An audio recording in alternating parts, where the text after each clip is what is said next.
ගෙදර ෂූට් එකක් වෙන හැටි බලමු. පයි එකක්. උනාට මේක ඩෝනට් එක. ඒකත් කාලා මේක ඒකව ඇතුළට දාලා තිබ්බ බනිස් එකත් කෑවා. චිකන් පයි. ගෙදර ෂූට් එකක් කියලා කියන්නේ කෑමක් තාම පටන් ගත්තා විතරයි.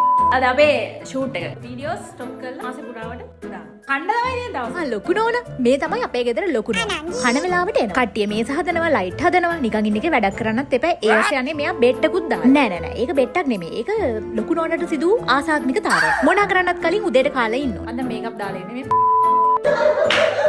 ඒ කෑමගේ නම සිංහලට හරවන්න කියලා පොඩි කේස් එකක් වුණ හින්දා වචනේ කපා හරින ලද. පයි එකක්. ඒව සඳහා සාදර සමග්‍රහය මෙයාලා. එයාලා ආවේ නම් අපේ මහත්තයා හම්බෙන්න. හැබැයි ඉතින් කෑම තියෙනවා කිව්වම අද අපි හදනවා ස්පැගටි එකකුයි බිත්තරේකුයි තවත් බිත්තරේකුයි. ඒක පූසගේ මාළුවෙක්. මොනා කරන්නත් කලින් ලොකු නෝනට කන්න දෙන්න එපයි. මම ලෑස්ති වුණාට වැඩක් නැහැ. හැමදාම මෙයාලගේ තමයි පරණ. පයි එක රහයි. චිකන් පයි.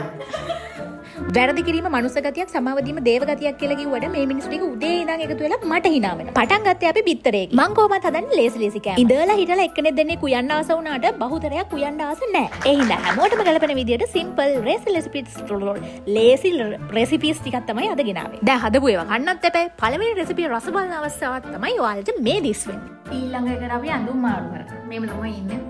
දෙවනි රෙසිපිය. ඒක ස්පැගටි රෙසිපි එක. දැන් මේවා ඔක්කොම මගේ රෙසිපිස්. මගේ කියලා කියන්නේ මාත් ඔය හොයාගත්ත ඒවා තමයි. මට ඕන විදිහට මගේ පාඩුවේ ආතල් එකේ මම කරගෙන යනවා. දැන් ඔයාලා අහනවා නේද මං හදන ඒවා කන්න පුළුවන්ද කියලා? ඔය පේනවනේ. කනවා නෙමෙයි ගිලිනවා. මික්ස් කරන එක නම් මගේ වැඩක් නෙමෙයි. ඒක ඔයාගේ වැඩක්. ස්පැගටි ටික අතින්ද දැම්මේ කියලා අහන්න එපා. ඔව් අතින් තමයි දැම්මේ. ඇයි මොකද කියන්නේ? ඈ මෙන්න මෙහෙ එන්න තුන්වෙනි රෙසිපියක් බිත්තර රෙසිපියක්. මේ ඉන්නේ ලොකු නෝනාගේ දුව. දවල්ට කාලා රැටත් කාලා යන්න තමයි ඔය. මේ අර කලින් හදපු බිත්තර එක. ස්පැගටි කාලා එක ඒවා කාලා දැන් මේ බිත්තර එකත් කනවා.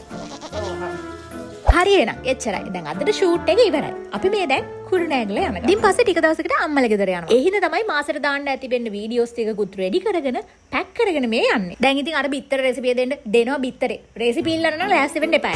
කවදා හරි එඩිට් කරගත්ත වෙලාවක දාන්න. මතකයිනේ? කවදා හරි එඩිට් කරගත්ත වෙලාවක රෙසිපිය දාන්න. ටටා බයි ගුඩ් නයිට්.